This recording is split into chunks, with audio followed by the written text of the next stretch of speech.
Oke, baik. Bismillahirrahmanirrahim. Assalamualaikum warahmatullahi wabarakatuh. Selamat pagi, salam sejahtera, salam, Om Swastiastu, Namo Buddhaya, salam kebajikan. Good morning, distinguished guests and esteemed speakers here in our professional auditor forum. I am Abi and I will be your moderator for the next 1.5 hours ya, Bapak and Ibu.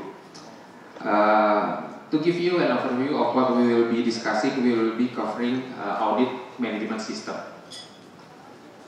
An audit management system is a comprehensive solution designed to streamline and optimize the entire audit process within an organization. This system integrates technology to facilitate the planning, execution, and reporting of audits, enhancing efficiency, transparency, and accountability in the audit management process. I will give you some context why it is important for us, for internal auditors, to acknowledge about the importance of the audit management system. Based on IIA 2024 Pulse of Internal Audit Survey, the second most common priority for CAE was technology implementation, chosen by 21% of the respondents, second only to the increase of staff at 49%. And then our new standard, yes, standard 10.3 about technological resources states that the Chief Audit Executive must strive to ensure that the internal audit function has technology to support the internal audit process. The Chief Audit Executive must regularly evaluate the technology used by the internal audit function and pursue opportunities to improve effectiveness and efficiency. One of the technology to use is AMS, Bapak and Ibu. Other than that, usually data analytics ya. Maybe you are quite familiar as well with AMS and also data analytics, and maybe you are here in this room would like to know what kind of improvement maybe can be implemented to your current AMS, or maybe you are thinking of implementing new AMS. The use of AMS enables internal audit to be more proactive by increasing assurance coverage, Bapak and Ibu, and customer-centric by responding quickly to stakeholders. However, there are challenges to implement AMS. For example, technology is one thing, Bapak and Ibu, but another thing is you must ensure that your AMS is compliant with standard, and also to ensure that your AMS is fit with your company's needs, and then to ensure as well that your internal audit culture is ready to use that AMS, because technology changes quickly, but usually organization changes much more slowly. And then we will discuss about that kind of challenges and tips how to overcome those challenges with our two esteemed speakers today, Bapak and Ibu. Before we start, let me quickly go over today's agenda. We will begin with a brief introduction of our esteemed speakers, followed by their presentation on audit management system. After that, we'll open the floor for questions and answers. I think, right, let's start. I would like to introduce you the speakers. The first speaker is Pak Wahyu Aji Anindyo. Maybe we can show his CV on screen. Yeah, Pak Wahyu Aji Anindyo, he is a corporate internal audit division head or chief audit executive at PT Samudra Indonesia Tbk. He has experiences as director at PT Samudra Indonesia Mitra Management, Samudra Miantu Sesami, and PT Cumawis. He also has experience as accountant in Samudra Group, Hutchison Port Indonesia, and also GICT. So he experienced as internal audit in the third line. He also has experience as director, one of our key stakeholders, and also he has experience as first line as accountant. I think he will give a valuable insight how internal audit using AMS can give value to stakeholders. He obtained bachelor degree in accounting from Universitas Trisakti and Master of Science in Finance from University of Colorado at Denver. And then the second speaker is Daslim. Right. He is head of enterprise business at Diligent. Das heads the enterprise business for Diligent in Asia, and he aims to bring the best ESG and GRC solutions to enterprises in Asia to help them manage their risk better. He has been in the GRC domain for close to 10 years in many countries. So maybe he has many insight what kind of practices regarding internal audit in use of AMS in the region. He obtained a bachelor degree in communication from RMIT Australia. He also has acquired several certifications as shown in front. Alright, without further ado, Bapak and Ibu, Pak Wahyu, Endas, please join me on stage. Ladies and gentlemen, let's give round of applause for Pak Wahyu Endas.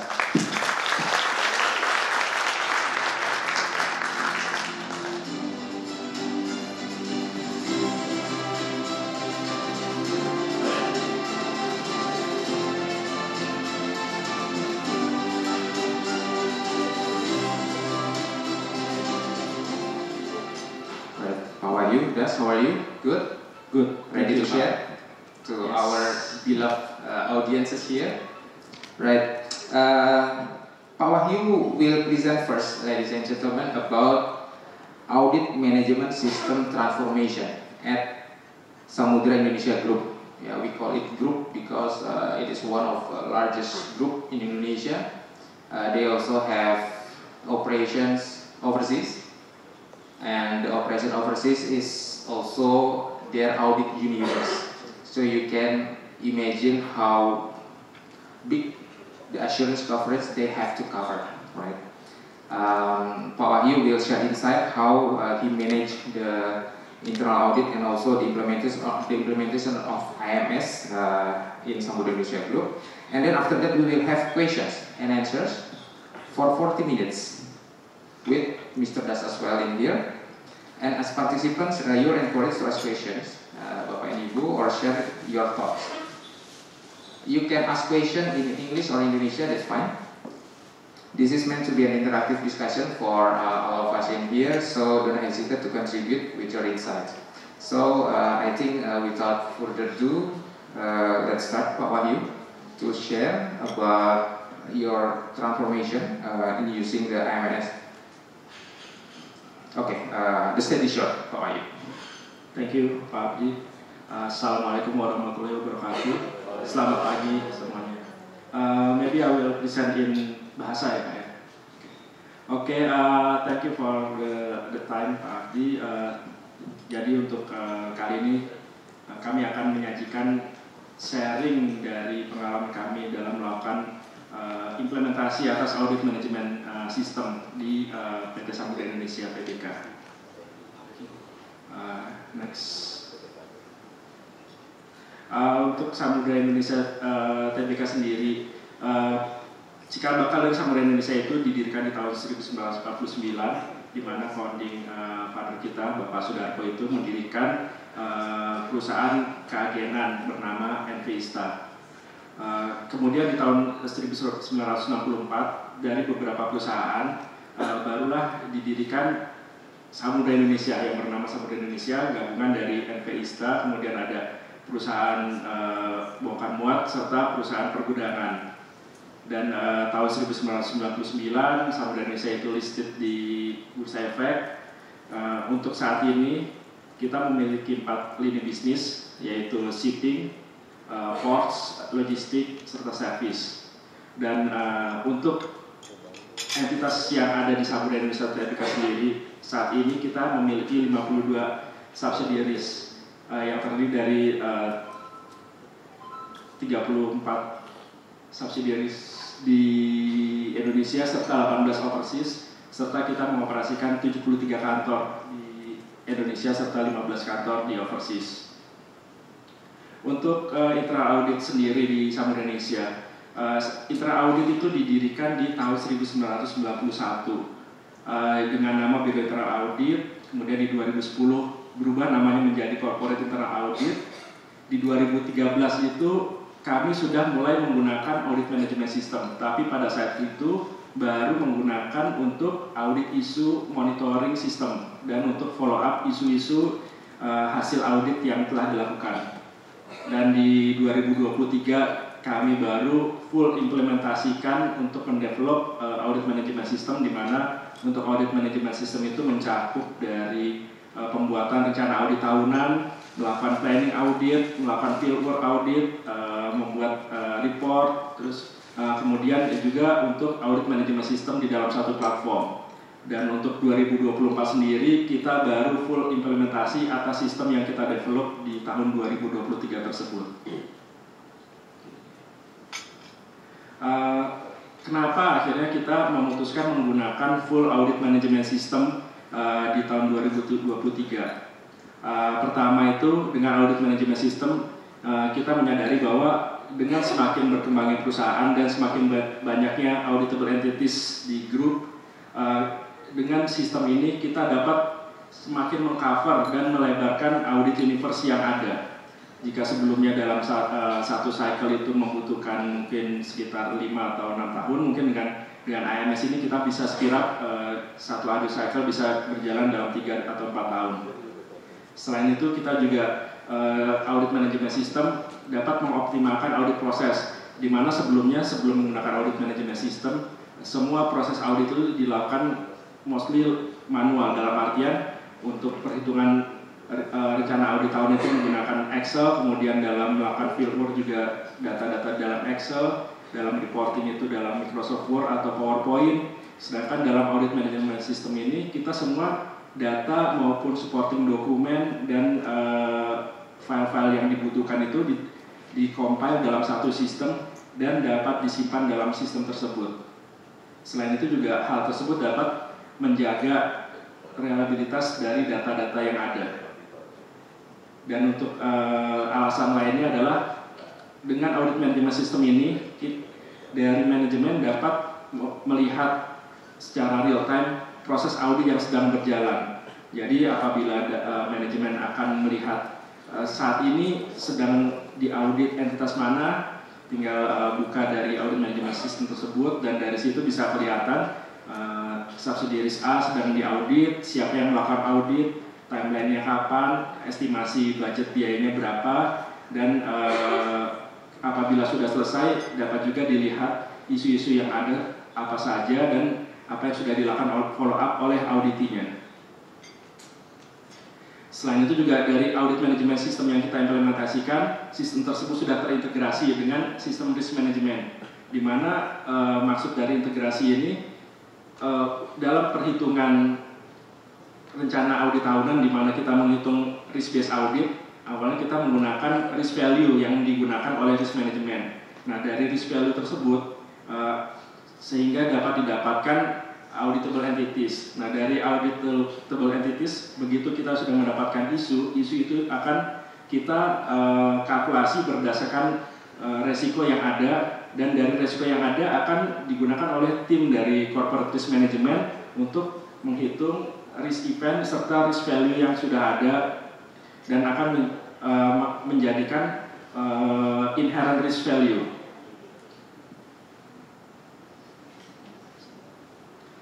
Mungkin di sini nanti akan saya tampilkan flow antara sebelum kita implementasi AMS dengan sesudah AMS.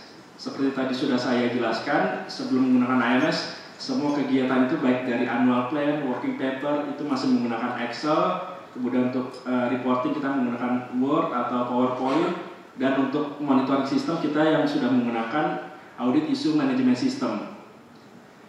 Sedangkan ketika kita sudah mengimplementasikan AMS ini, semua proses baik itu dari penyusunan annual plan, working paper, kemudian reporting, serta audit isu monitoring serta follow up sudah dalam satu sistem, di mana dari report tersebut hasil findingnya itu akan masuk ke dalam analisa dari risk management system. Dari risk management system itu diolah dengan inherent risk value akan menghasilkan residual risk value, dan dari residual risk value itu akan kita gunakan dalam penyusunan rencana audit tahunan tahun berikutnya. Jadi untuk sistem tersebut timbal balik antara audit serta risk management.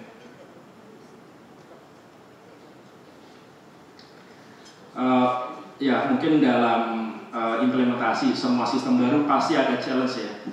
Dari pengalaman kita untuk implementasi ini, pertama challenge-nya itu dari data migrasi. Jika sebelumnya itu semua data-data dalam bentuk file atau Google Drive itu jadi begitu kita sudah membuat audit manajemen sistem yang baru, kita harus mengarrange bagaimana supaya data-data historical itu dapat masuk ke dalam sistem kita, dan itu juga menjadi challenge tersendiri. Selain itu juga challenge terhadap environment. Tadi mungkin seperti sudah disampaikan oleh Pak Abi, bagaimana baik itu dari tim sebagai auditor maupun dari auditinya dapat menerima dari yang sebelumnya sudah nyaman menggunakan Excel atau pekerjaan manual, bagaimana membiasakan dari tim itu dalam melakukan audit by system. Selain itu juga karena sistem ini kita juga customize, kita juga sering mendapati adanya bugs dalam sistem tersebut.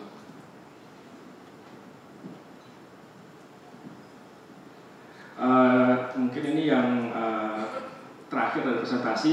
Apa sih keuntungannya dari audit manajemen sistem yang telah kita lakukan? Ya tadi seperti yang telah disampaikan, keuntungan pertama kita dapat melihat real time proses audit, sehingga kita dapat memonitor siapa yang sedang melakukan audit apabila kita akan melakukan penugasan khusus, tim mana yang available.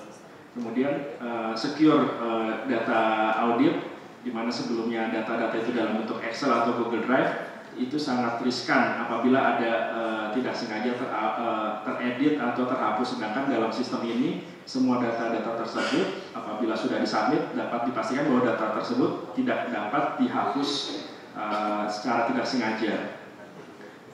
Dan juga kita dapat mengoptimalisasikan dan mengefektifkan audit proses dari proses planning, budgeting, engagement audit, reporting, serta monitoring. Sehingga apabila sebelumnya proses audit itu mungkin membutuhkan waktu sekitar 2 atau 3 bulan, dengan audit manajemen sistem ini kita dapat mengurangi proses audit yang dibutuhkan. Sehingga keuntungannya itu dapat meningkatkan jumlah auditable entities dalam satu cycle, serta dapat mempercepat proses audit atas keseluruhan grup. Mungkin itu dari presentasi dari kami, sharing pengalaman dari Samudra Indonesia dalam mengimplementasikan audit manajemen sistem, Pak. Terima kasih, Pak. Baik, terima kasih Pak Wahyu. Saya akan menggunakan dua bahasa ya, Bapak dan Ibu ya, Inggris dan Indonesia. Karena kalau menggunakan bahasa Indonesia itu bercandanya lebih enak Bapak dan Ibu. Kalau menggunakan bahasa ini kesannya tuh kayak serius banget gitu kan. Saya padahal orangnya nggak serius-serius amat gitu. Saya suka bercanda gitu. Das, I will use mix ya, bahasa and English, right? Campur-campur. Okay, Pak Wahyu, thank you for your presentation. To summarize the main point from your presentation, Bapak tadi sudah sampaikan mengenai journey-nya Bapak nih dari tahun 2013 mulai menggunakan sistem. Itu menggunakan isu manajemen sistem, lalu 2023 itu mulai implementasi AMS gitu ya, berkembang, beriterasi terus 2024 full implementation. Lalu Bapak dan Ibu tadi juga beliau menyampaikan bahwasanya dengan penggunaan AMS itu bisa meningkatkan assurance coverage, dan juga menariknya adalah bisa mengintegrasi dengan risk management. Ini suatu hal yang juga lagi trending ya Bapak Ibu ya. Jadi mengintegrasikan audit dengan risk management, jadi penggunaan framework risknya itu sama di satu organisasi, tapi cara mengujinya itu memang cukup berbeda, karena dari sisi internal audit kita diberikan kebebasan ya, karena memang kita adalah satu-satunya fungsi yang paling independen ya di organisasi, jadi memang cara mengujinya kita memang diberikan cukup banyak keleluasaan dibandingkan second line. Tapi at least dari sisi framework itu terintegrasi. Ini menarik untuk dieksplor nanti Pak, seberapa integrasinya gitu ya.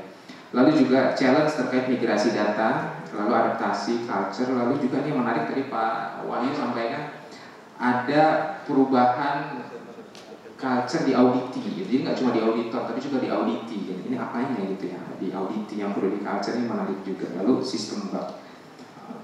Dan Pak Wahyu juga sampaikan dari values apa saja yang beliau sudah sampaikan, yang sudah dapatkan dari AMS yang sudah diimplementasikan. Oke, thank you Pak Wahyu. I think we will go to the question and answers directly, Bapak dan Ibu. You can prepare your questions. Bapak dan Ibu bisa bertanya, nanti raise hand saja gitu ya. Nanti akan ada yang memberikan mic ke Bapak dan Ibu. Nanti monggo ketika sudah dapat mic-nya nanti berdiri, lalu sebutkan dari mana, nama dan dari mana, lalu pertanyaan nanti ditujukan ke siapa. Nah mungkin pertanyaan pertama dari saya dulu gitu ya, karena sebagai moderator itu ada hak prerogatif nanya pertama Bapak dan Ibu gitu. Jadi mohon izin saya nanya pertama, I will ask the first question to Pak Wahyu. Pak Wahyu, ini to implement IMS at the first time, I believe it needs quite significant investment, right? Significant investment that must get buy-in from your stakeholders, whether it is your CEO or maybe your commissioners through committee audit or else. How do you convince them that the IMS will give value to the business as a whole so they support this implementation? Langsung aja nih Pak. Ya, makasih Pak Abdi. Jadi memang ini challenge yang sangat besar ya untuk mengimplementasikan IMS ke dalam culture kita, karena memang selain dalam pasti ada concern baik itu dari biaya maupun dari culture.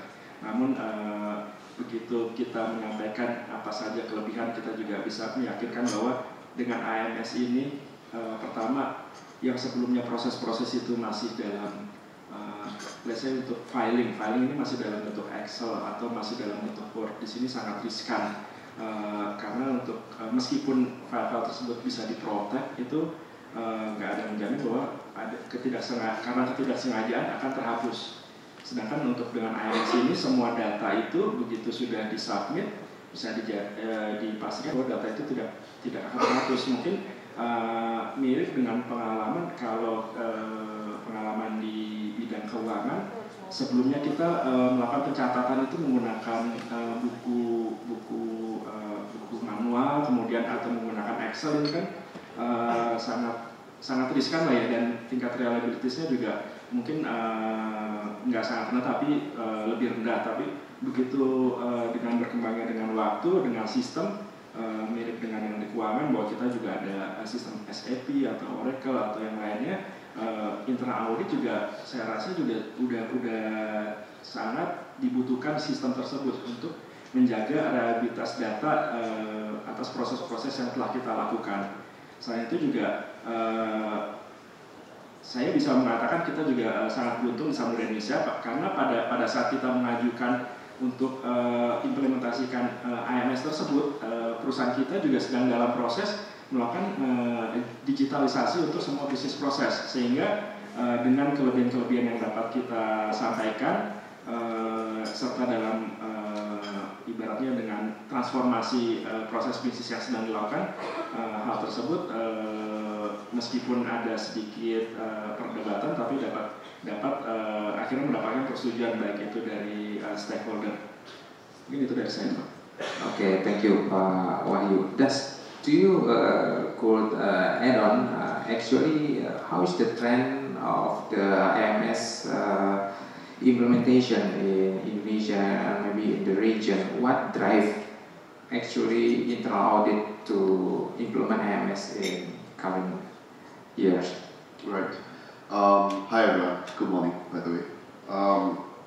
I hope some of my answers don't overlap with what Pak Wahyu's answer, because I cannot understand Bahasa. But one of the key drivers we have seen is that there's been a lot of auditors leaving the internal audit profession.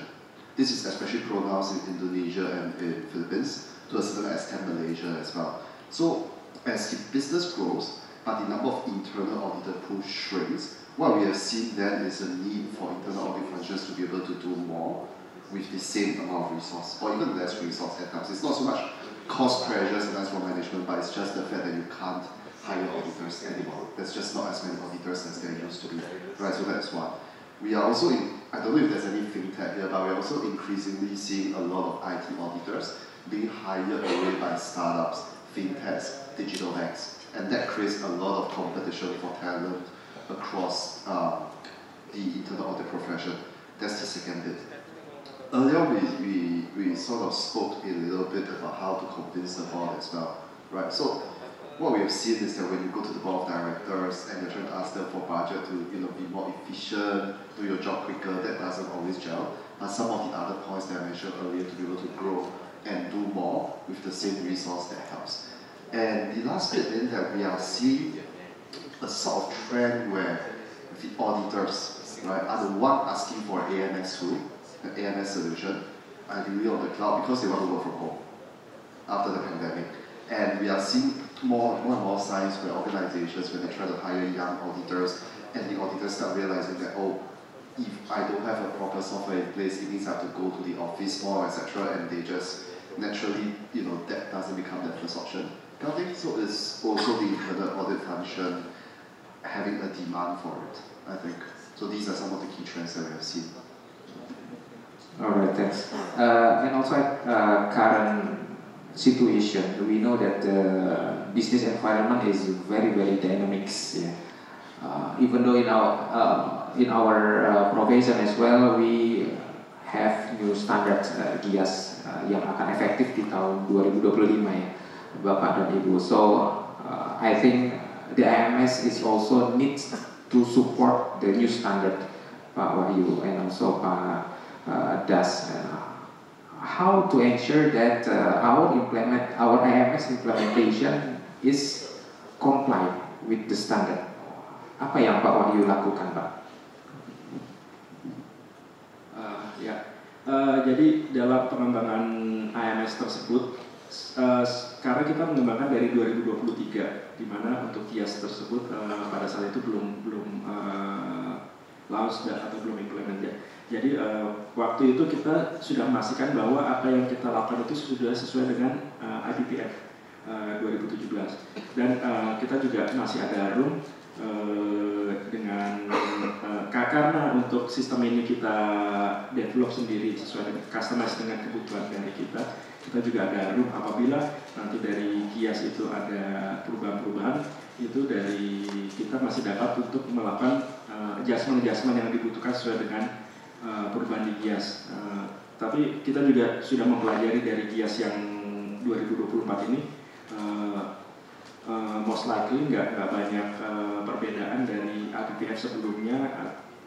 Ada beberapa penambahan dan itu juga masih bisa di cover dengan IMS yang sudah kita implementasikan. Okay, so you already have like requirement checklist that your IMS is comply with IPPF 2017 and also GIAS 2024. Yes, correct. Alright, okay. What do you think, Das? Right, I think with business ever changing, I think there's a few impact on auditors, right? I would broadly categorize them into 4 broad areas. The first is that it could impact the scope of what internal audit need to do.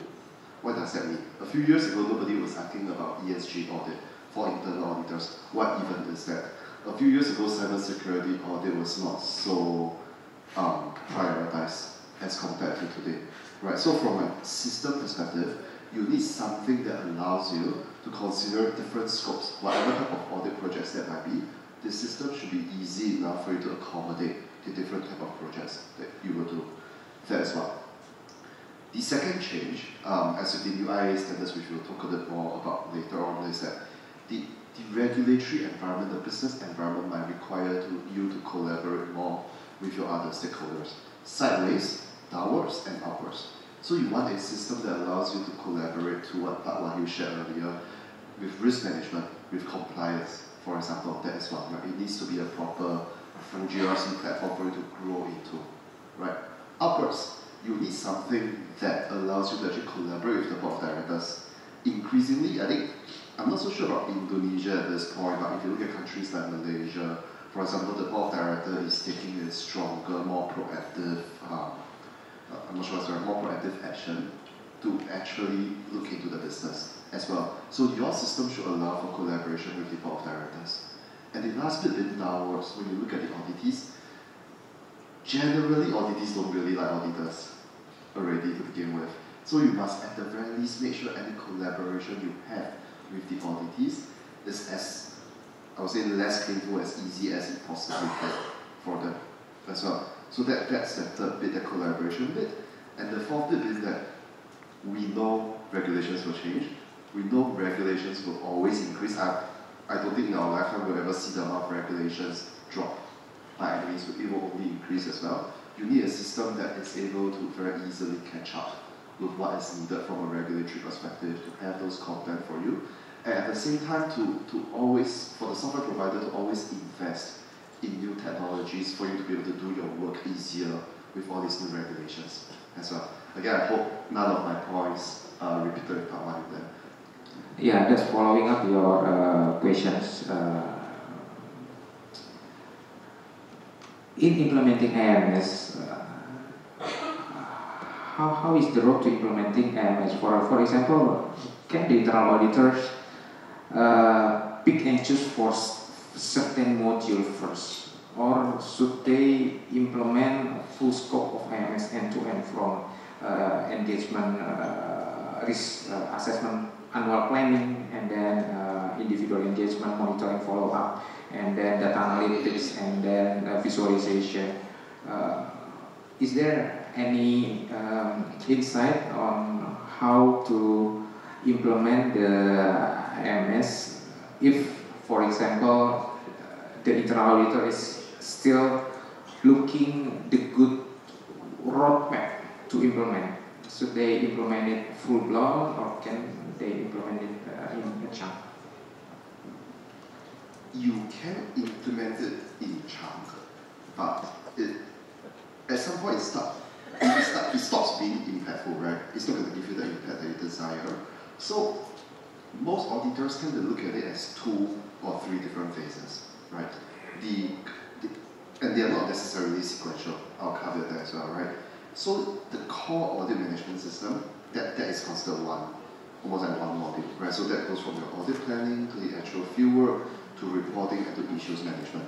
Now, some companies previously have already done issues management, like Part 1 UK is an example as well, but increasingly most companies today, they don't look at that separate anymore.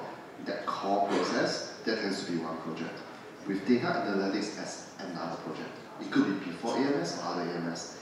Some auditors will try to do both at one shot, but some of them, they don't want too much changes because it's 2 different ways of doing business altogether, so they tend to phase it out. Unless the audit team is already using some type of AMS and it's just a replacement. So the team don't have so much change management, they are changing the software, but they are not going from nothing to a software. That's the easy bit. And the third bit where some auditors might look at it as a third different phase tends to be around whether it's more continuous audit or continuous risk assessment type of process. As well, where for certain audit functions, their risk assessment process could be a little bit more complex. They want a bit more data automation. It could be that they have basic data analytics in place, AMS in place, then they look to further develop, I would say, risk assessment strategies around this, look at key control indicators or key risk indicators, but that is sometimes the last phase. How are you? Yeah, thank you. So at that time, even though there are, as I mentioned, a lot of modules, because previously we already using the audit issue management monitoring system, but at that time we think the most important is for the audit process, starting from the audit planning, field work, and the reporting. Even though for the data analytics we still outside from the our existing IMS. So at that time we decided that it is important for us to digitalize first for the audit process. Maybe in the future we try to include for the data analytic in the process. Alright, so yang duluan untuk di digitalisasi itu core audit prosesnya gitu ya Pak ya. Core audit prosesnya digitalisasi, lalu analytics, visualisasi itu bisa sebagai suatu add-on gitu ya Bapak dan Ibu. Dan tadi Pak Wahyu juga sampaikan di depan, ini hal yang menarik. Jika organisasinya Bapak dan Ibu sedang melakukan digitalisasi, itu kesempatan sebenarnya buat kita untuk ikut di arus digitalisasi tersebut gitu ya. Mudah-mudahan dari sisi board itu bisa mendapatkan, bisa lebih cepat untuk memahami value dari teknologi ini, karena memang teknologi ini pasti selalu memudahkan gitu ya, dan pasti selalu memurahkan environment gitu. Jadi tinggal kita sebenarnya bisa memilih teknologi yang pas, yang fit dengan organisasi dan juga challenge yang ada di organisasi dan juga internal audit yang dihadapi oleh internal audit begitu. Mungkin di Bapak ini sudah ada pertanyaan, mungkin kita buka dari sekarang, mungkin ada 1 atau 2 pertanyaan untuk kita diskusikan. Monggo Bapak di situ, Bapak yang kedua di situ, silakan. Bapak tolong disebutkan nama, lalu juga dari afiliasinya, dari institusi yang mana. Pertanyaan bisa diarahkan kedua, bisa diarahkan Pak Wahyu atau mau langsung pedas juga, monggo silakan. Nama saya Alvin, saya dari Prudential Indonesia. I would like to ask a question related to the IMS. Maybe it does, Pak Wahyu can also explain about the IMS auditor. So first question about the system itself. Is it a web-based application or this is like an offline application? And how about the access for the IMS? Is it stakeholder can see our working paper, or how about the access, including how about the sign-off process itself? Sometimes we need to obtain the sign-off or obtain the feedback or acknowledgement from stakeholder to confirm the factual accuracy about our audit findings. Okay. And the second question about the data protection itself. So specifically related to my industry, we contain a lot of PII, customer data, and we know the regulation is more quite tight about this because they don't want the customer data move to other countries, not in Indonesia. So how about the server and how we protect the data itself? I think that's all. Thank you. Alright, thank you. Another one. Tadi Bapak yang di situ. Oke, maybe kita jawab dulu Pak ya, bentar ya Mas, mohon izin. Oke, kita jawab dulu ya. Thank you Pak Alvin for your question. I will summarize the question. The IMS is it on premise or cloud? Maybe Pak Wahyu also bisa menjawab. Yang punyanya Bapak itu on premise atau cloud. Lalu bagaimana how to manage the user access management in IMS. Lalu bagaimana proses sign off di dalam IMS, Pak Wahyu, sign off process in IMS, and how about related to personal data protection in IMS. That's first. Okay. Yep. Sorry to the gentleman. I just wanted to answer that question because there were quite a few questions there. I'm scared I'll forget about that. So, I think your question was a bit less about cloud for on-premise. It's more of, is it web-based, how do you access offline, depending on where you are, etc. Right? So, at least for Diligent, our belief is that for all audit management applications, users need to be able to access on 3 fronts. Right? You need to access it on the web or cloud, simply because you might be doing audit in any parts of the world. These days, a lot of you here, you do your audits in other countries, etc., etc. Sometimes you work from home as well. So that should be the core tenet. But you need 2 things. You need the ability to still assess the application offline. I didn't quite catch your organization, but depending on your industry, sometimes, especially manufacturing or agriculture or mining, you could be going to a remote site where there is no internet access. You need the ability to actually check out your audit engagements and projects, do the work there, and then when there's internet, the system sync it back. Instead of having a spreadsheet that you go on site to key in all your testing results, to key in all the issues, then at night go back to the hotel, you have to go and key to the system again. That is double work, so no. Right, you need the offline access. And the third one actually be mobile access. That's right. Mobile access is particularly useful for the type of audits where you want to take photos of evidence. Actually. So instead of traditionally people will take a phone, take all the photograph, again go back to the hotel, upload everything manually again, right?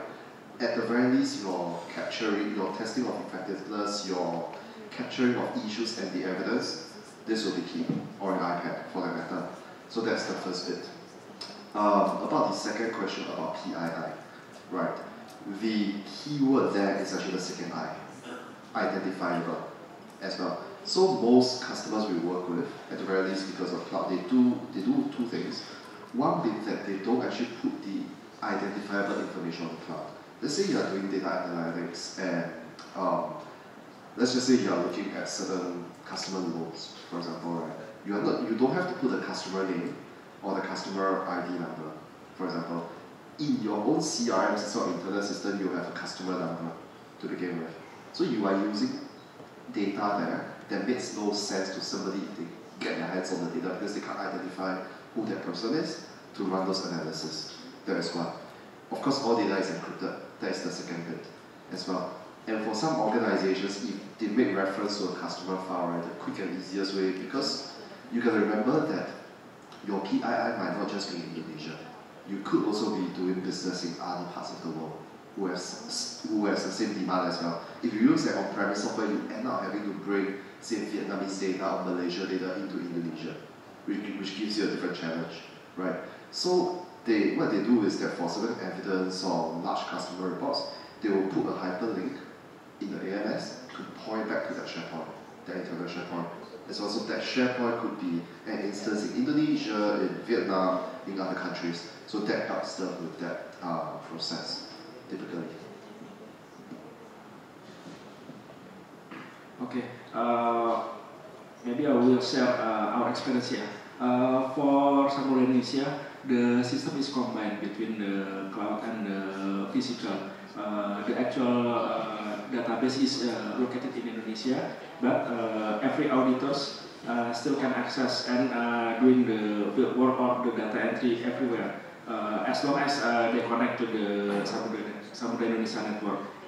For example, when we perform the audit in India or Thailand, or maybe in Medan or Makassar, yeah, they can input every supporting, every evidence, every data to the cloud, and then but we also copy the data in the web base. And I think that for the access, yes, we still we will adjust the access based on the requirement. If but most of the access is only for the auditor and for the stakeholder. For the auditee, we also give access only to follow up the issue. So the auditee cannot change the content of the fact, the data, or the evidence. But when the audit is finished and then we release the report, we send the issue to auditee. The auditee can follow up directly and quickly by sending the necessary document to close the audit issue by the AMS system. And the other is about the data protection. Yeah, as we mentioned before, the database is Indonesia, so we can answer that the data is still will be kept in Indonesia, and actually for the time being, most of the audit process we only put the evidence or the fact into web base. So I think that there will be no data crossing between the countries. Thank you. Right, thank you, Des and Pak Wahyu. Pak Alvin? Sign off. About sign off process, Pak. Yeah, for this one, sign off from the auditor. So from reviewer and then you obtaining confirmation from the stakeholder about the factual accuracy about the finding, is it possible in the audit management system? Proses review di dalam. Oh yeah, for the sign off is we perform in the system. So the step is the audit leader will submit the audit plan for the specific entities, and then the head of the audit will approve the audit plan. And then when the audit plan is approved, the auditor will perform the audit, and when the audit is completed, the auditor will submit to the audit head, and then after everything is complete, when the audit head is already clear and okay with the audit process, he or she can release the report, and then I think that's the final sign off for the audit release. Wahyu, do you send the report to board through IMS as well, like the executive summary or maybe the visualization of the finding, the monitoring follow-up status? Yes. So for the reporting to the board, we will send the audit report every time we release the report. So after we release the report from the system, we also send to the board the report that generated by the system. That one is through email. That's also one of the evidence that we already completed the process. Right. Thank you, Pak. Pak Alvin, do you have answer your questions? Thank you, Pak. Okay, so for the next question, Mas, yang di tengah. Okay. Please introduce myself. My name is Gusti. I'm from Hannes Financial Technologies, Issuer Credit Card in Indonesia. So I need to ask Pak Wahyu about two questions. The first one, why your company and yourself or your board is determined to have customized audit management system instead of by buying or by viewing other vendors. And the second thing is, I'm curious about the timeline in developing the IMS itself. I need you to give us brief an explanation about the timeline to develop the IMS. Okay, that's all my question. Thank you. Yeah. Thank you, Mas Gusti. Pak Wahyu, I think bisa dijawab langsung. Okay, yeah, for answering question why customize the system and the time development, I think it is quite related, the question. So the system that we implement is we purchase the system, but we still can customize the system based on our requirement and our culture and our need. That's why, because of that, the timeline is maybe takes we can say quite long, if you see the timeline that we developed in 2023 and we fully implemented in 2024.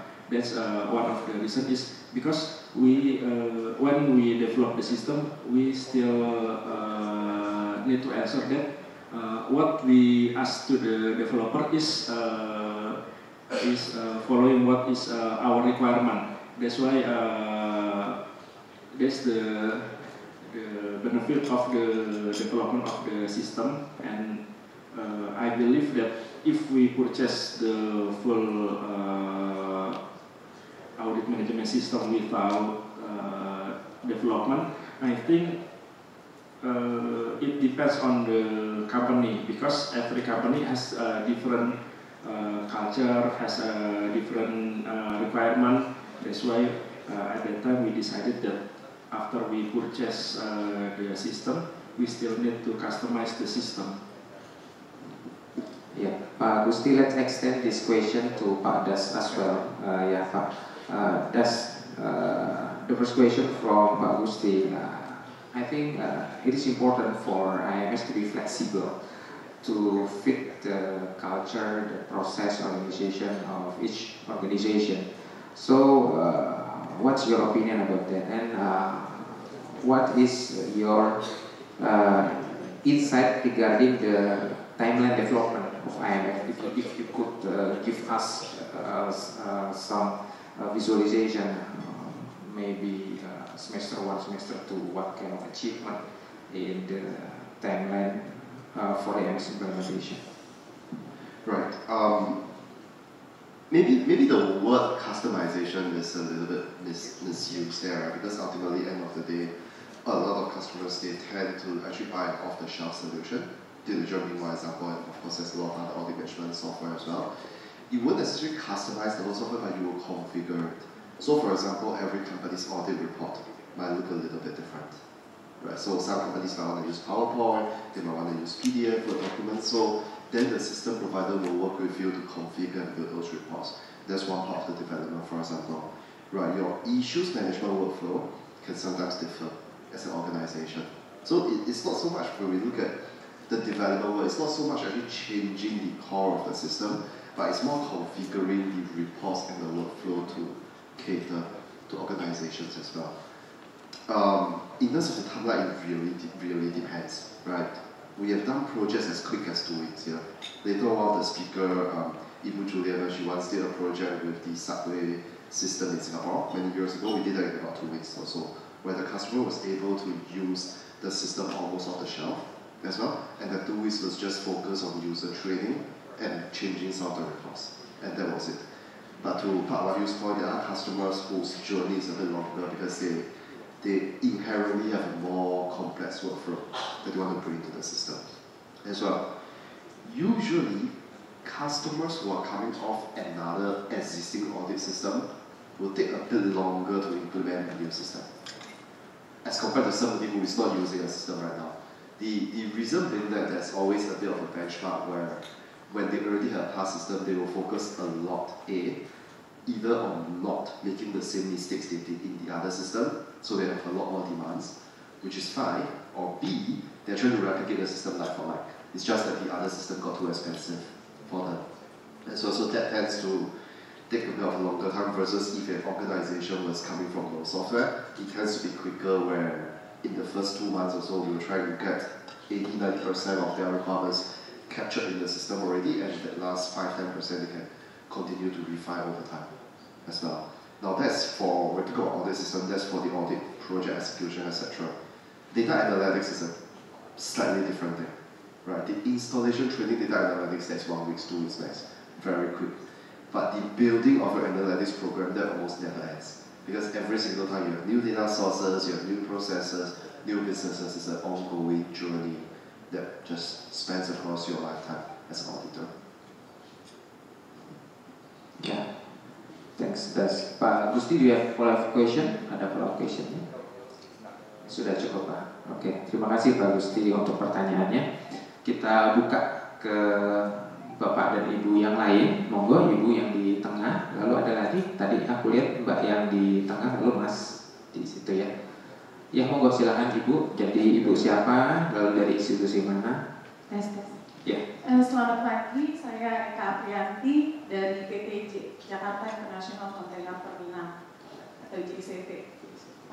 Saya sangat tertarik dengan implementasi pada Samudra Indonesia, karena implementasi itu kalau di AMS ini dimulai dari tahun 2013 ya Pak, sampai dengan implementnya tahun 2023.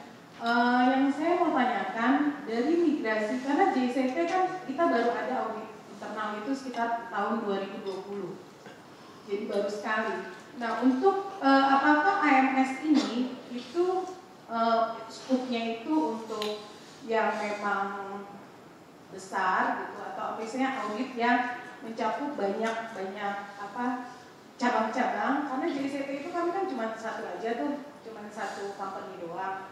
Apakah perlu mengadop AMS ini dengan kami yang masih umur sekitar 4 tahunan ini? Dan saya juga ingin bertanyakan bagaimana migrasi antara dari yang manual ke AMS ini, apa saja sih Pak kendala-kendala yang Bapak temui selama migrasi itu? Dan kedua, sekarang kan banyak yang masalah ransom ya Pak. Bagaimana fitur keamanan dari AMS ini dalam mengakomodir data-data audit dan data-data yang bersifat sensitif untuk melindungi data-data tersebut? Terima kasih, itu saja Pak. Terima kasih. Baik, terima kasih Bu Eka dari JICT. Mungkin pertanyaannya bisa dijawab sama Pak Wahyu. But I will give the context for you. The question from Ibu Eka is, Ibu Eka's internal audit is only 4 years old in JICT. Ibu, jumlah internal auditornya ada berapa? Ada 5. 5 internal auditors. Yeah. So is IMS only for big internal auditor with complex operations, or maybe it will suit them as well? And then how about the cyber security in the IMS? Right? Oke, Pak Wahyu dulu bisa menjawab silakan. Oke, terima kasih Bu Eka. Ya, mungkin untuk sharing terkait dengan kebutuhan IMS sendiri. Untuk kebutuhan IMS, pertama sih sebenarnya dari kebutuhan dari board. Bagaimana dari board itu membutuhkan kecepatan proses hasil audit tersebut. Karena dengan IMS yang kami implementasikan tersebut dari stakeholder, secara web based itu dapat memonitor apa yang sedang dilakukan oleh auditor. Jadi misalnya saat ini sedang mengaudit departemen A, siapa saja yang melakukan audit, timeline dari kapan sampai kapan, terus apabila di drill down lebih jauh, data-data preliminary data dari proses audit pun sudah dapat dilihat. Jadi sudah dapat terlihat apa saja evidence atau fakta-fakta yang ada dari proses audit meskipun audit tersebut belum selesai. Jadi kelebihan dari IMS itu kita menggunakan IMS untuk real time audit proses.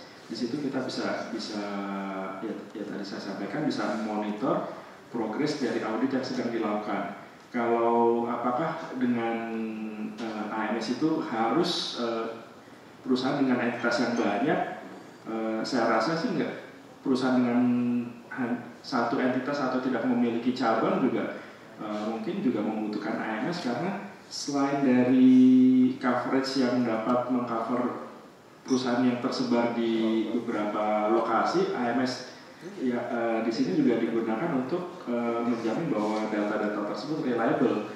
Jadi apabila sebelumnya saya nggak tahu kalau di tempat Ibu apakah sudah menggunakan log database atau masih menggunakan Excel, tapi dengan menggunakan IMS ya di situ bisa menjamin bahwa data-data tersebut dan bisa secara tidak sengaja terhapus atau hilang.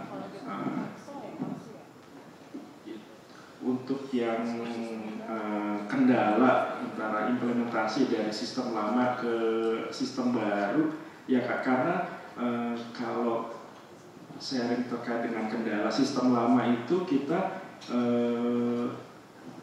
data-data yang ada itu masih merupakan isu-isu yang sudah jadi flow-nya sebelumnya itu kita melakukan proses audit secara manual menggunakan Excel ataupun reportingnya dari Word, kemudian setelah kita closing meeting dengan auditor, kemudian kita rilis audit. Dari setiap isu itu kita masuk ke dalam sistem, ke audit management system.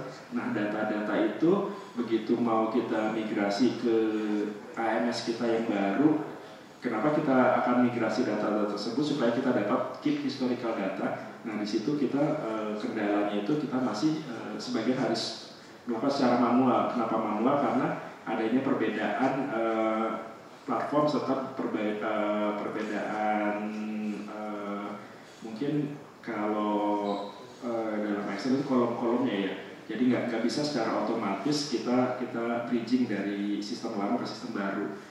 Mungkin harus ada beberapa yang disesuaikan atau kita membutuhkan suatu software khusus supaya kita bisa sekali klik data dari sistem yang lama bisa ke bridging ke sistem yang baru.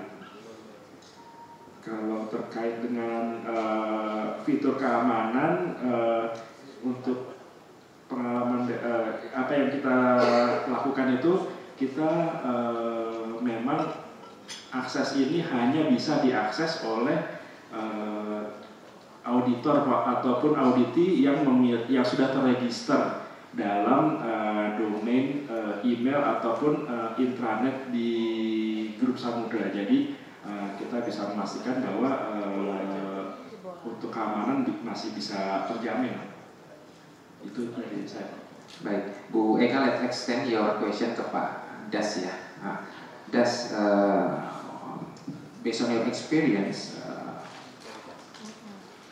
is there any small internal audit function that implement IMS? So 5 internal auditors, for example, in operations in 4 years using IMS.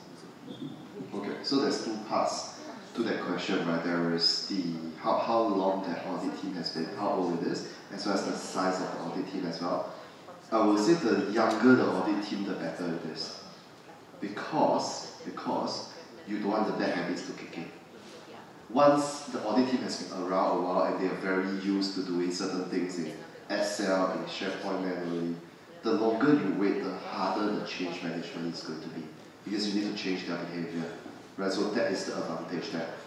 In terms of the size of the audit team, that is not so much, how to put it? Okay, we see different priorities from audit teams of different sizes. We have audit customers as small as 2. I think Juliana actually did implementation for audit team of 2 people doing medical devices in Singapore before as well. That's the smallest we've done. We've never seen an audit team of 1. That is a software, right? So smallest has been 2. The biggest, PT Astra here in Indonesia, hundreds of users as well. The priority changes. When the team is small, the focus is more on automation. Because you don't have that many people, you need to do more automation around, audit reporting. You don't want to spend so much time creating audit reports. You need to spend less time on issues management, on chasing people for information, and so on and so forth. For smaller audit teams, that tends to be the focus. It's automation. Whereas for bigger audit teams, beyond automation, they focus more on collaboration among the internal audit function as well, looking at things like coaching notes, all that sort of stuff. But also, very importantly, standardizing. For bigger audit team, they need to standardize the working papers to make sure that, let's say if they are doing a procurement audit, for example, they do procurement audit in the same way with the same test plan and the same standard across different countries or different business units. So, bigger audit functions sometimes have that problems where their information is all over the place, so the collaboration bit becomes their priority. So in short, I don't think it's so much of whether it's suitable for big or small, it's just the focus of how you use the software will be a bit different. Ya, thank you. Bu Eka, apakah ada pertanyaan follow up? Cukup ya? Oke. Pertanyaan berikutnya dari Ibu yang di tengah, mau silakan.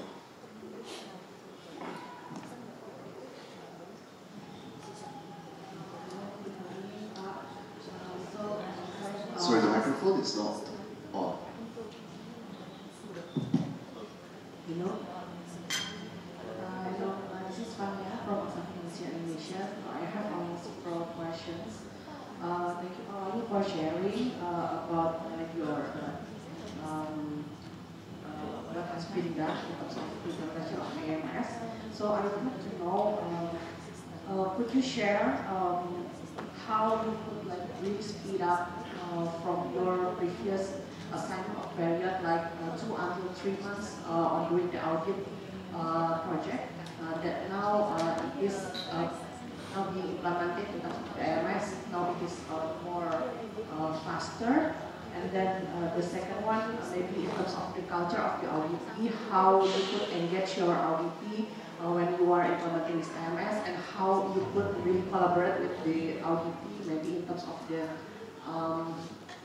follow-up of issue, and could you really share tips and tricks, because sometimes when we are trying to really follow up the management about our achievements, sometimes they have another priority, and then we really need time and to get their attention to focus on this one. Maybe you could share that.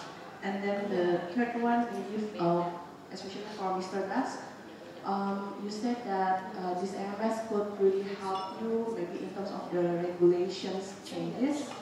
So the implementation of AMS could help. Maybe you could share from your point of view how really AMS could help us in terms of these regulation changes. I think that's it. Thank you very much. Terima kasih Bu Fania dari Astra Financial.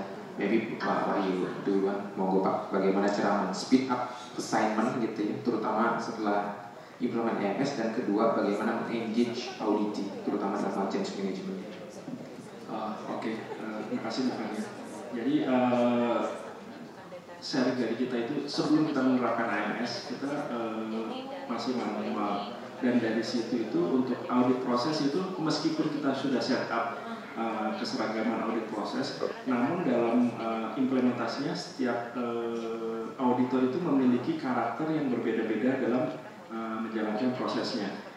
Dan dari hasil tersebut dapat menghasilkan beberapa analisa yang berbeda ataupun beberapa audit yang dilakukan itu butuh text time atau membutuhkan proses evaluasi yang berbeda.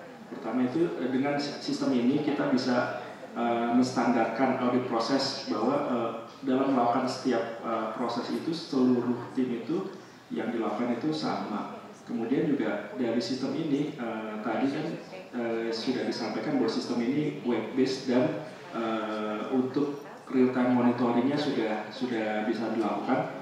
Jadi ketika dari leadernya ataupun dari chief auditnya sudah mendapatkan informasi bahwa ini prosesnya sudah hampir selesai, kita sudah dapat memulai melakukan review ataupun evaluasi atas hasil audit yang dilakukan dan sudah dapat melakukan question and answer terhadap tim auditornya. Selain itu juga dalam AMS ini kita menstandarkan reporting. Jadi kita sudah men-set standar report, nanti yang akan berbeda hanya mungkin hanya nilai, apabila kita provide nilai rekomendasi akan berbeda, tapi untuk template dari reporting sendiri terstandarisasi sehingga untuk proses review dari tim quality assurance itu dapat dipersingkat kembali, sehingga untuk apabila sebelumnya untuk melakukan proses review itu membutuhkan sekitar 2 atau 3 minggu, dengan standarisasi reporting dengan bahasa-bahasa yang sudah standar digunakan itu jadi dapat mempercepat sehingga dapat proses QA itu dapat dilakukan mungkin sekitar 1 atau 2 minggu. Untuk culture audit sendiri memang ini jadi challenge tersendiri karena biasanya dari audit begitu kita sudah melakukan field work dan pull out, mereka merasa oh ini udah selesai.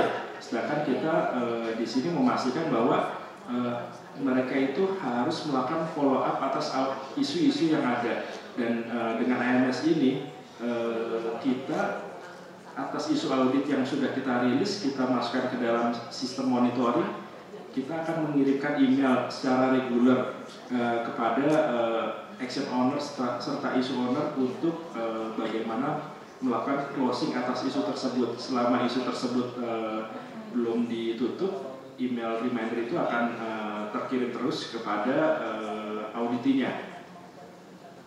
Mungkin itu dari saya, Pak. Iya, baik, terima kasih Pak. Before moving on, Mbak Fania, apakah cukup menjawab? Cukup menjawab ya. Okay, maybe for this, how AMS could help in managing regulatory changes? I'll give you an example, right? So regulations is always increasing and incremental and somewhat repetitive as well. Right? You'll use data privacy as an example. In Indonesia, we have PDP. Singapore, we have PDPA. Philippines, we have something else, I can't remember. I think in Europe, we have GDPR. In California, we have HIPAA and some of the other regulations as well. A lot of the requirements are actually very repetitive, right? Now, with a system in place, right, not just division, with any system in place, if you can capture the regulations in the system, and ideally the vendor can help you get the content, especially for the bigger international ones like GDPR, you have all the requirements in place and all the internal controls. And that's what auditors do. You are testing those controls, right? So what happens then is that sometimes when people do an audit, they approach it from a regulation perspective. They go into audit PDP, or in Singapore they go in and audit PDPA, for example. But when you have everything in the system where the controls are being met to the requirements of all these different regulations, you realize that when you actually audit one control, you are covering off multiple regulations as well. So this reduces your need to repeatedly audit every single regulation in every jurisdiction. This allows you to focus more at the controls level and then just look at the gaps you have from a regulatory perspective. That's one. Second thing that from a business perspective, as you enter new jurisdiction in the new countries, let's say today you're only doing business in Indonesia, Singapore, and Europe. Tomorrow you want to go into the US, for example. If your board come and ask you, okay, what are some of the risks associated with moving into the US? You know a few things that you have done before, right? Let's say any AML audits that you have done before, data privacy audits, the example I just shared, etc. You are able to immediately, if you put in the regulation, give the board the assurance that, okay, we are now looking at this sort of coverage against the regulation, these are the gaps, without having to do a lot more work, without having to repeat everything one shot. And so this one example. The other bit is that generally most software providers out there, they will at least be able to support you on some of the more, I would say, widely adapted regulations or standards, whether that is in the form of data privacy that I just spoke about, or if you get IT audit, you get things like ISO 27001 and all the other stuff.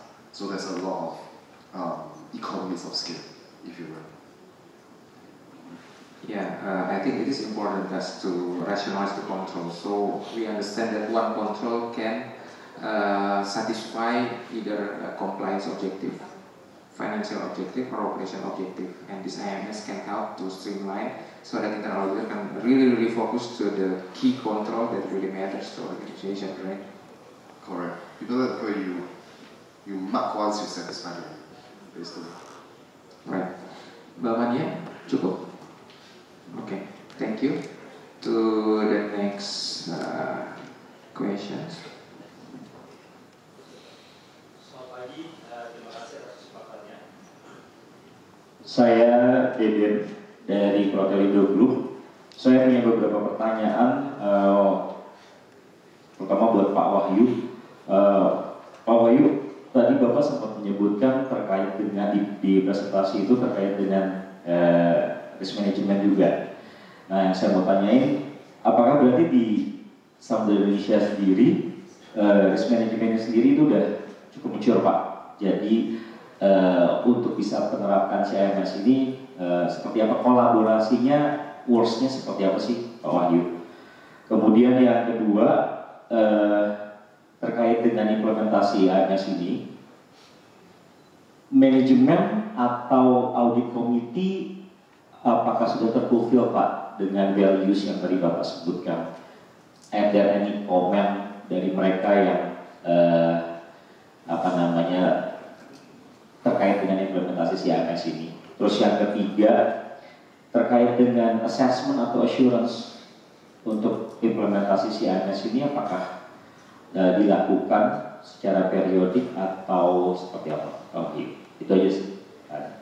Baik, Pak Aden mohon maaf Pak, yang terkait tadi assessment itu maksudnya assessment apa Pak? Jadi dari sistemnya itu sendiri apakah ada dilakukan assessment atau assurance untuk to ensure the system is works properly gitu, either itu internal ataupun eksternal, apakah pernah dilakukan atau plan?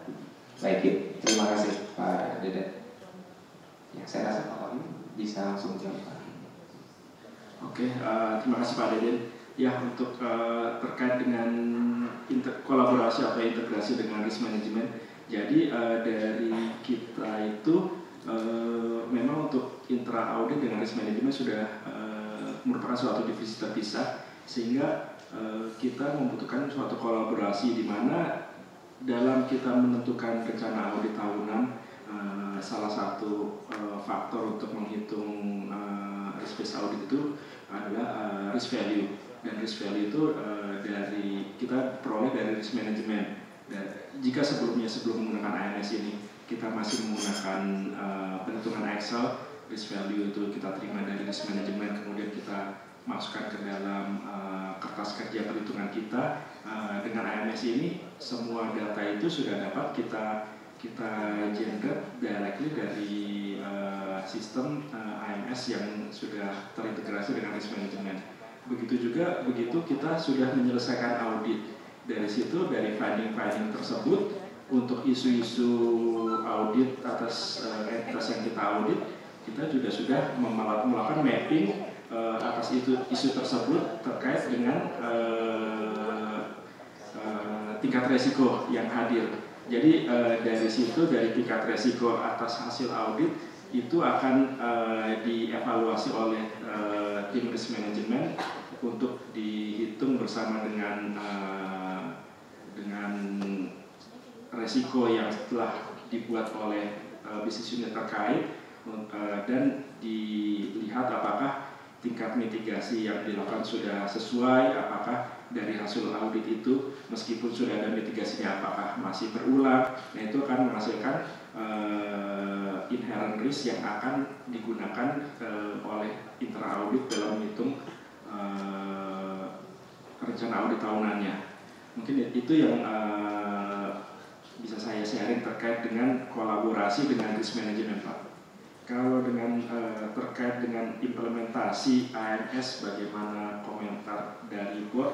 Memang untuk implementasi AMS sendiri kita masih baru implementasi di tahun ini, dan untuk AMS ini kita masih web based, dan pada saat ini kita masih berfokus bahwa AMS ini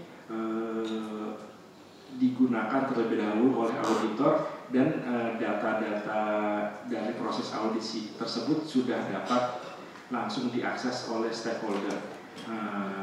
Kita pun memang untuk stakeholder belum banyak yang mengakses untuk ke AMS tersebut. Mungkin nanti setelah kita berjalan lebih lama lagi, ada kebutuhan baik itu dari stakeholder untuk bisa mengakses langsung proses-proses audit yang sedang berjalan.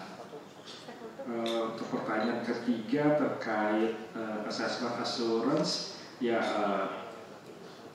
karena ini sistem baru berjalan mungkin kurang dari 1 tahun, untuk assessment assurance dari pihak eksternal belum dilakukan, tapi untuk dari pihak internal kita sudah melakukan evaluasi bahwa sistem yang kita develop itu sudah sesuai pertama dengan standar, apakah itu IPPF 2017 ataupun dengan GIAS yang terbaru, ataupun dengan requirement yang kita butuhkan, serta dengan proses audit serta culture yang ada di perusahaan kami. Mungkin itu dari saya. Ya, baik Pak Wahyu. Pak Deden ada follow up question-nya? Cukup. Oke, mungkin ini yang menarik Bapak dan Ibu ya. Jadi dari Pak Wahyu sampaikan tadi, dari hasil auditnya itu bisa looping back kepada risk management untuk mereka bisa mengubah nilai residual risk-nya gitu. Karena memang ini sesuatu yang menurut kami baik gitu ya. Karena dari hasil audit kita itu bisa memberikan pandangan kepada manajemen apakah kontrol atau mitigasinya itu berjalan seefektif yang didesain gitu. Karena jangan sampai inherent risk-nya tinggi lalu dibikin ya ada kontrol, secara desainnya bagus sehingga residual risk-nya rendah, tapi ternyata setelah kita lihat di implementasi di lapangan itu tidak seefektif itu, dan tidak ada yang ngasih tahu itu ke risk management, sehingga manajemen board itu salah mengira, dikiranya kontrolnya baik-baik saja gitu, dan itu tidak baik. Nah, ini mungkin sesuatu hal yang insight yang menarik Pak dari Pak Wahyu tadi ya, terkait efektivitas mitigasi itu untuk looping back. Lalu untuk assessment mungkin itu biasa dilakukan di quality assurance review, Pak Deden gitu ya, mungkin bisa sekalian nanti di situ tim Samudra. Pak Deden, I would like to extend your question to Des as well ya, especially your first question, Des. Indonesia has a unique situation regarding the second and third line. Usually in Indonesia, the third line is more mature because by regulation, regulation it required mandatory for internal audit to be there, but not necessarily risk management. So internal audit function usually mandatory in organization in Indonesia, especially for public companies. But risk management function not really that mandatory. So the impact usually the internal audit is more mature. So for organization with less mature risk management, what could you give advice for them to implement the audit management system for the internal audit? Because the internal audit require risk profile or risk value, as Pak Wahyu conveyed before from risk management. But if risk management is not major, maybe this profile is not reliable, how could we implement the IMS fully? I will speak more from what I see in other customers, right? Not so much from an advisory capacity. So this situation is very similar to Philippines, actually. So for diligence, we actually have a lot of customers in Philippines on internal audit, and their risk management function is just starting out as well. Right? It's very, very similar in that sense. So what they do there on that regard is that, yes, risk management is still relatively young. They might not need a full risk management platform, right? So as part of the audit management system, they actually invite risk management to be part of it, to be part of that process. But predominantly, the risk management team, they won't do the full risk management work in it. They use it at least to help capture their risk register, okay, and to do the risk assessment. So right now, their risk register could be in the form of an Excel spreadsheet, etc. It's very easy for us to actually upload that to the system, and whatever kind of risk assessment criteria, they can even upload the assessment results if you want. That could be step one, or they can do the assessment in the system. That's up to organizations, and that is how we have seen a few customers in the Philippines, in fact just starting last year, if you will, actually extend the usage of the internal audit management system to risk management. It's just getting the basics in first, and then as we start looking at the risk management and the risk register, they might start having more ideas, and that's where slowly, progressively, so that started last year, this year, we are seeing some of them move into a combined assurance framework as well, but it's not immediate. The first baby step is capture the risk, capture the inherent risk and the residual risk first. Then everything else in the risk management team in stage one, they might still do it manually. Right, thank you. Is there any more question from Bapak Ibu? Ya, Bapak yang di belakang. Okay. I think we still have for one question. Actually, maybe Bapak pertanyaan terakhir ya mungkin ya. Good morning, my name is Julian Mama and I'm from Adaro Indonesia. First, I want to ask how the EMS can help us to make a proper auditing. If we have limited manpower with limited education or expertise background, meanwhile our entities have a lot of kind of these process. And we also get high expectation from our board to have a lot of knowledge. So how IMS can help us to make a proper team. Thank you. Right. Thank you. I think we still have one more question after Pak Julister from Adaro. So basically to Das and also Pak Wahyu, the audit universe is so many, but the audit member is so small. How can IMS help in assurance coverage? Yeah. Maybe about you first. Okay. Yeah. Thank you. So how to make IMS is more powerful for the different background of auditor. Yeah.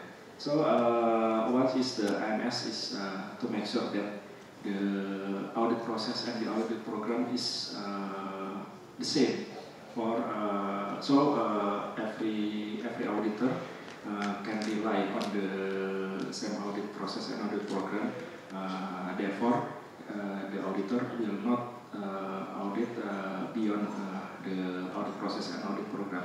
This can ensure that the audit process is in line with the company goals, and the timeline is still achievable.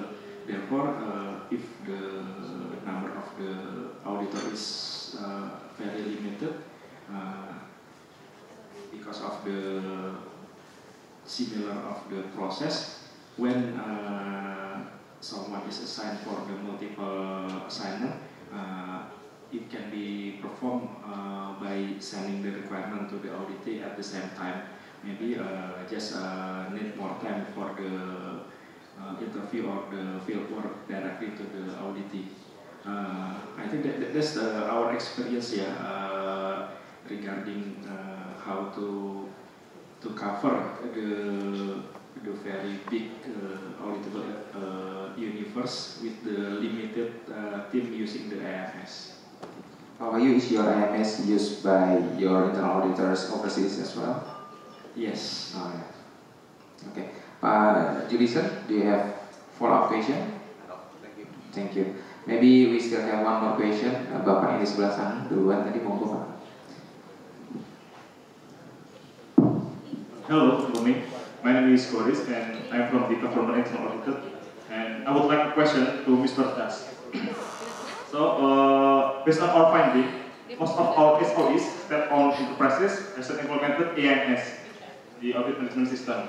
And my question is there any data that shows by implementing the AMS, there will be increase in profit or it will reduce the cost by up to 10% maybe, something like that? Because, you know, by based on our experience, it's always easier to implement something new that it will benefit the entire organization, not just for the internal auditor only. Thank you. Yes, thank you, Haris from Government Internal Auditor. I love your question, Pak, because if we can answer this question, actually we can convince the CEO for investment, right? That's okay. The short answer is that we sometimes work with customers, right, to actually do a ROI study, a return of investment study, and we have done it before. Later on, you can approach us or my colleagues like Irina over there, maybe she can wave her hand. We actually have a total economic impact study that we have done with a couple of customers, right, where they have implemented the AMS for 3 years. And this is done by a third-party analyst firm that interviewed the customer to talk about specifically very detailed, right, so I think 20-page reports for each different process, how much time was saved, and where did that saving come from, and what became more effective, and what was actually more effective as well. So we have some broad studies, public studies that we can share with any of you here. We can send this to you after this through IIA as well, if you'd like to sort of look at how other firms look at the ROI. So that's public. At the same time, for customers, of course, as you use the software, we'll be happy to do a more customized ROI study for customers specific to your needs. And so, because different customers might see different impact. The earlier question from Pak Julius is example, right? How I got the name right there. Around if you have a small internal audit team and a wide audit universe, for example, we actually did a project on that thing and did some ROI study, right, with the customer on a very similar challenge like this. Now, that customer's audit team was big. There are 145 or 148 auditors, right? But they had 6,000 over retail stores all over Asia Pacific. Now it doesn't look so big, right? Big audit universe, not that many auditors. And what we did for them actually was not so much AMS, right? It's still technology. We did a lot of continuous audit, hence the word data-driven, where on a quarterly basis, we pull all their point of sales data, right, against all their inventory data to look for potential risk areas. Were there missing inventory? Were there a lot of discounts, refunds, very detailed stuff, right? But it applies to any industry. So basically, instead of the auditors instead of the auditors going by a fixed plan to go and audit entities, which might have no impact. I'll come to how this type of ROI did it, right? They now, each quarter, they have a part of their resource based on the results of continuous audit that they actually prioritize the audit into what is already high-risk areas, right? From an ROI perspective, it did a few things. The obvious thing is that you reduce the risk, right? Because you instead of auditors going to audit non-high-risk areas, right? Now you focus on high-risk areas. That is impactful. That is the obvious bit. But there were a few interesting, I would say, ROI from it as well. One, the auditees were actually happier. So instead of the auditee feeling, oh, the auditor come in again, waste my time for 2 weeks again, there is nothing to do, I have nothing wrong, etc., right? Now, the audit actually has an impact. The regional managers for different regions actually saw the results and they were very impressed. Now they would actually want the auditors to share the results with them. That was a big ROI for them. They end up spending less time on each audit. And so what they do is that because they sort of plan already that they go high-risk area, they run another set of analytics to decide when they go and audit what is the focus scope. of the audit. Instead of spending, say, 1 week on site, they're now spending, I can't remember what's the example, reduced time of 30+%. Of course, you see the T&E reduce, right? But they also saw a slight decrease in the auditors' attrition. As well, because now auditors don't have to spend so much time away from their family. And it's little things like that. It's not just sometimes the most straightforward ROI that we think about, efficiency and all that sort of stuff. But every project has its own different impact, and hence that's why, to your original question, we also work with customers to look at their individual ROI, which could look very different from another customer as well. Right. Mas Haris, do you have any other follow-up questions? Enough ya. Oke, Bapak dan Ibu, kita sudahi gitu ya untuk panel kita hari ini. Tapi setelah sesi ini kita akan ada demo. So Das and team will demo about the IMS, the division IMS. Bapak Ibu, you can ask as many questions as you like, including the technical questions, right? Yeah, including technical questions you can ask to Das and his team. So I would like to say thank you to all the speakers, Das, Pak Wahyu, for the great insight, and to our beloved audience and your questions. Very active participation. Hopefully the presentation today benefit us. Thank you. Good morning, Bapak Ibu. Please have a coffee break. See you again in another IIA event. Thank you. Baik, terima kasih. Sekali lagi beri tepuk tangan. Mungkin kepada Pak Abdiansyah, Pak Wahyu, dan Mr. Daslim jangan kemana-mana dulu karena akan ada penyerahan plakat. Yes, just one thing, there's a little piece of red paper on each of the tables there is for a lucky draw, so before you go for a break, you got to find the lucky draw just. Wow. Baik, kita akan ada penyerahan plakat terlebih dahulu yang akan diserahkan oleh Pak Abdiansyah kepada Pak Wahyu dan Mr. Daslim. Silakan. Iya. Dan setelah ini kita akan break sebentar, ada hidangan di luar yang bisa dinikmati sebelum nanti akhirnya akan ada demo yang akan dipersembahkan oleh tim dari gereja. Iya, kita beri tepuk tangan yang meriah sekali lagi dari Bapak Abdiansyah kepada Pak Wahyu. Boleh diabadikan buat teman-teman fotografer. Baik, 1, 2, 3. Ya, oke. Baik, terima kasih Pak Wahyu, dan satu lagi diberikan kepada Mr. Daslim. Iya, silakan diabadikan. 1, 2, 3. Oke. Iya, tepuk tangan yang meriah sekali lagi. Diskusi panel pagi hari ini benar-benar banyak insight yang bisa kita dapatkan. Oh, foto bersama. Foto bersama boleh, Bapak? Iya, teman-teman fotografer mungkin bisa membantu untuk mengatur komposisi fotonya. Bapak Wahyu di tengah, baik. Baik, jangan lupa senyum, Pak. 1, 2, 3.